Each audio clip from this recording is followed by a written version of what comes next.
Hana-ami is the name the Japanese have given stitched flower, and we now have the Hana-ami loom, which is a product that will be able to do all of these different flowers that you can see right here. It's exciting because you can use several different types of media in order to create the flowers. You can use yarn or ribbon, and we also are using raffia. It gives it a nice straw flower look. So yarn can be any size and weight, whatever works for you. You can also use raffia, which is very nice because it comes in a lot of bright colors. We've also had good experience using a 1/8 size ribbon. It can be satin, single satin or double face satin, doesn't matter. And also a nice little 1/8 inch grosgrain ribbon. I'm sure there are other products that you can use, but I think you'll have a great time experimenting and see what works for you. The next thing that I want to do is show you exactly what the loom consists of, so we're going to do that right now.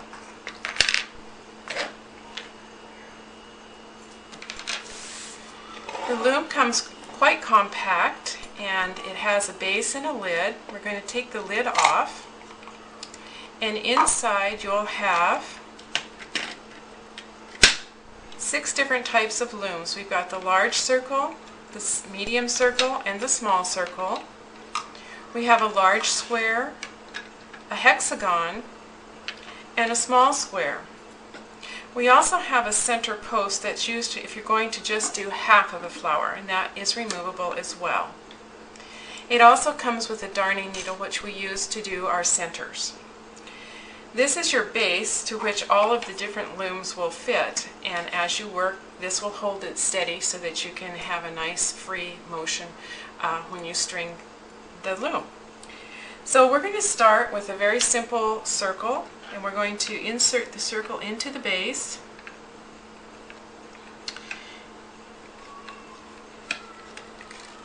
And I'm just going to remove these so we can see directly what we're doing. This will give you a really good idea of how this basic stringing of the loom goes. If you'll notice, on the outside edge of the base there are 4 rectangular holes. They're all 4 sides. What we do there is feed our thread down through the rectangular hole, and there is also a notch that's fit right in here.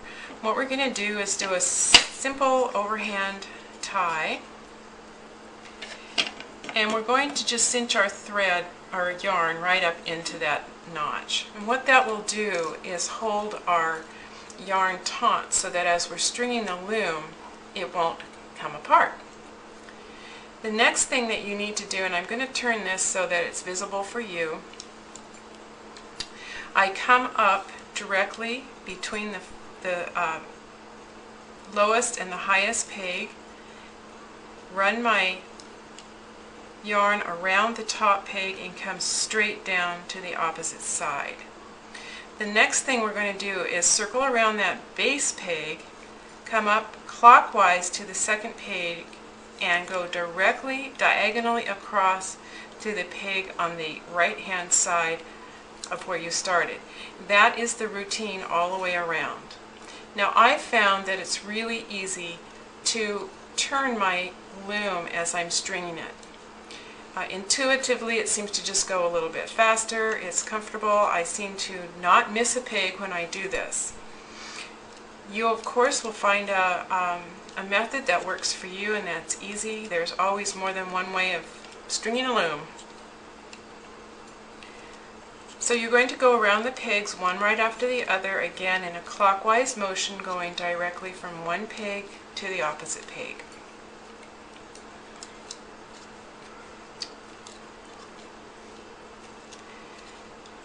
Once you've completed going all the way around the pegs, here's our last peg, we're going to bring our thread down to the opposite side of the first peg from where we had our starting tail. The next step is to just loosen up this first tie off. and then take both ends. We're going to cut the last end the same size as the first, approximately. And we're going to tie this off in a very simple tie that you might do to tie your shoes. This is going to hold both ends, but it also is very easy to release when it's time to take the flower off. That's it for stringing the loom. Now the next thing we want to do is we want to darn all of the flower together so it doesn't fall apart. And what you'll do for that, and I'm going to show you a very simple method, you will take contrasting yarn if you like, thread your darning needle, pull off plenty of yarn to be able to go around your center continuously. And what we're going to do is come up through the center, and you kind of have to just eyeball it, doesn't have to be exact. And from back to front, you're pulling your thread through. You want to hold the tail end as you get started here so that it doesn't come all the way through. I consider a petal to be that which is wrapped around a peg, so I'm going down through the center of a petal from the front to the back and just cinching up on that. Again, I'm going to find my center, bring my darning needle up through the center, go down through the middle of a petal.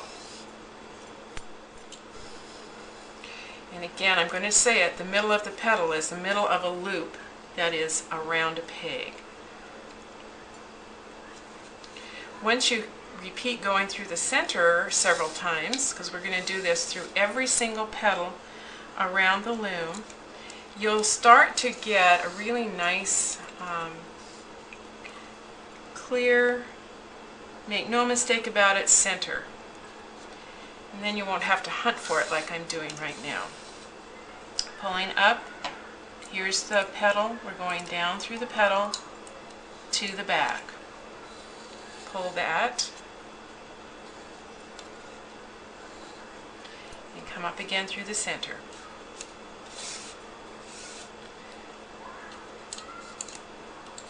Petal to the back. Of course, it always wants to get caught on the pegs. Just be patient with it. Pull it off the pegs as you go. This is probably the most time-consuming piece of making these flowers, and once you get the rhythm of doing this, it's really not time-consuming at all. And it really is what makes your flower look finished in the center. So it's a very thankful thing to do. Alright, I'm going to jump to one that's almost done, since I don't think you need to watch me do this the whole time. Do one more, and I'll show you how to finish it off.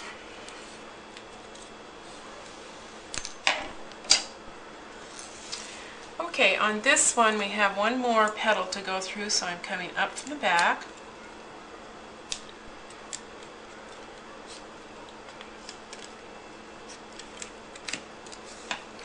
And down through my last petal.